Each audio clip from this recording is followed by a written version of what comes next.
sans plus attendre, nous allons recevoir la première invitée de cette soirée. Et il s'agit en l'occurrence de Marjorie et elle va nous parler de Nanimo. Bonsoir Marjorie. Bonsoir. On est ravis de nous avoir avec nous sur les ondes de Variance FM, c'est un plaisir. Moi aussi, c'est un plaisir. Eh bien écoutez, j'ai plein de questions à vous poser sur ce que vous faites. Vous proposez de multiples créations enchantées. Alors évidemment, vous allez nous expliquer tout cela, mais pour commencer, qu'est-ce qui vous a donné envie de vous lancer dans des créations enchantées ? Alors, j'ai toujours créé, j'ai fait beaucoup de pâtes fimo quand j'étais plus jeune. En fait, j'ai toujours aimé ça, ce qui me permettait de m'évader, de m'exprimer. Et j'ai vraiment commencé à construire mon univers il y a 6 ans environ, par de l'aquarelle. Et en fait, après, je me suis tournée vers le collage, la résine pour essayer la sculpture. Et là, ça a été la révélation, parce que j'ai vraiment pu donner vie à mon imagination et, et puis vraiment construire tout mon univers. D'accord. Alors quel type de création enchantée proposez-vous ? Est-ce qu'il y a une thématique particulière ou est-ce que l'on retrouve un petit peu de tout ?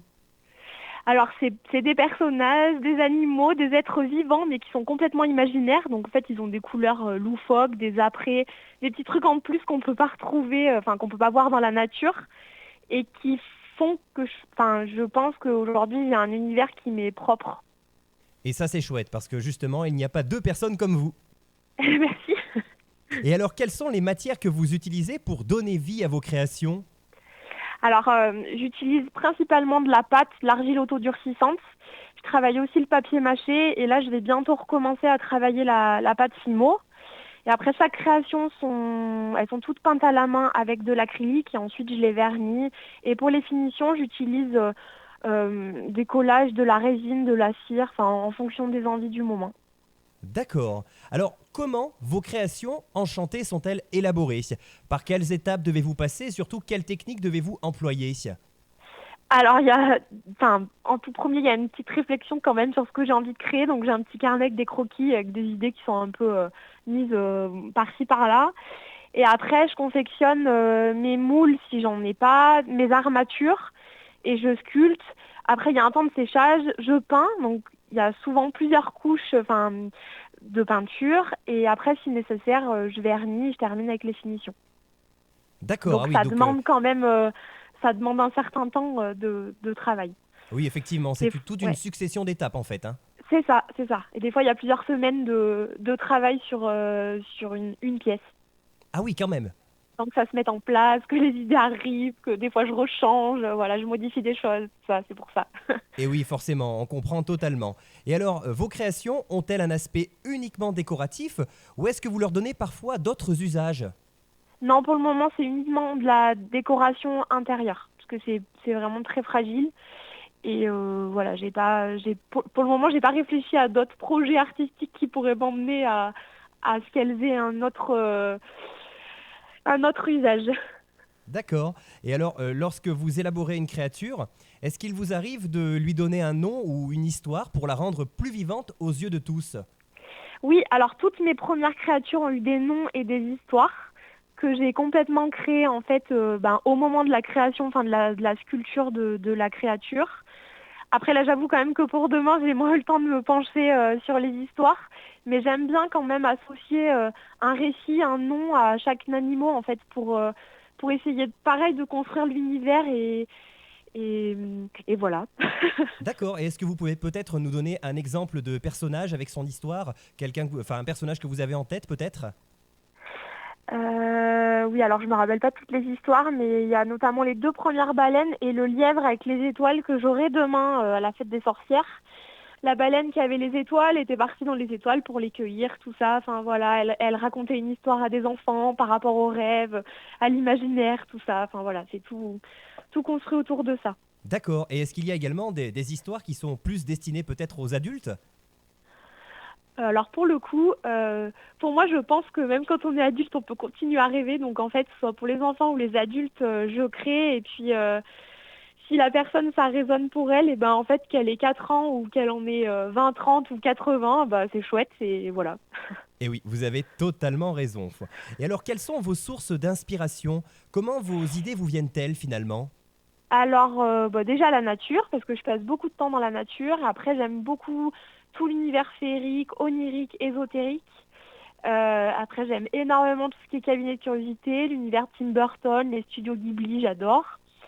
Et après, je pense que ma première inspiration, ça reste mon fils et toutes les lectures pour enfants qu'on peut découvrir ensemble parce que c'est une source intarissable d'imaginaire et de rêves et de voilà. Ah bah c'est sûr qu'avoir des enfants, ça aide hein, pour le coup. Hein. Ouais, c'est ça. Et quelle est la création la plus originale que vous ayez déjà eu l'occasion de proposer? Justement, je dirais les baleines et le grand lièvre aux étoiles qui sera demain à la fête des sorcières. Je pense que c'est D'accord. les plus bizarres et les plus originales. Et alors du coup, puisque vous parlez de cette fête des sorcières, est-ce qu'il y aura peut-être d'autres personnages qui seront spécialement là pour cette fête? Oui, j'ai préparé des citrouilles, des fantômes, des mandragores. J'ai des petits pots avec des graines d'étoiles. Il y a plein de petites choses comme ça. D'accord, des choses à découvrir spécialement pour cette fête qui suit juste derrière la fête d'Halloween hein, pour le coup, donc n'hésitez pas à aller découvrir tout ça demain. Alors, est-ce qu'il vous arrive également de proposer des créations personnalisées? Et si tel est le cas, comment doit-on procéder pour que nos envies prennent vie? Oui, alors je propose, on peut me commander des citrouilles, des baleines de différentes tailles, et je suis en train de développer un nouveau projet pour faire prendre vie au dessin d'enfants. Donc en fait, ce serait pour transformer le dessin de l'enfant en animaux. Et il suffit juste de me contacter par mail, et en fait, tout est indiqué sur mon site internet. Et on sait combien les enfants débordent d'imagination, alors C'est ça, ça va donner des choses originales pour le coup. Hein. c'est ça, j'espère. Eh ben, on espère pour vous également. Et est-ce que vous avez déjà eu l'occasion de combiner vos talents avec ceux d'autres artistes? Et si ce n'est pas le cas, est-ce que vous avez peut-être ce projet dans le futur? Alors, pas pour le moment, parce qu'en fait, je suis très récemment installée, mais je suis pas du tout fermée à des propositions de projets avec d'autres artistes. Oui, parce que ça peut donner des choses très originales, je pense. Hein. C'est ça, ouais, Si on allie vos matières avec d'autres, je pense que voilà, ça peut être sympa.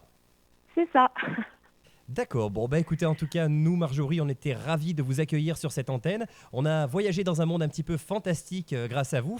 Et surtout, on était enchantés par vos créations, hein, c'est le cas de le dire. Merci beaucoup. Avant de vous laisser, j'ai quand même une dernière question à vous poser. En dehors de la fête des sorcières, où pourra-t-on vous retrouver? Est-ce que vous avez éventuellement une page Facebook, un site internet, peut-être d'autres dates de marché qui sont prévues pour les prochaines semaines? Oui, alors le week-end prochain à Vertaison, début décembre au marché de Noël à Chanona. Et sinon, j'ai ma page Instagram, mon compte Facebook et j'ai mon site internet. D'accord, et ben on va rappeler votre nom, c'est Nanimo, N apostrophe A M N I M O. Voilà, pardon. Merci. J'essaye de bien le dire correctement parce que c'est pas forcément toujours facile d'épeler le nom de nos artisans. C'est donc Nanimo, N apostrophe A N I M O, tout simplement. Voilà. Et ben Marjorie, en tout cas, on vous remercie infiniment d'avoir été avec nous.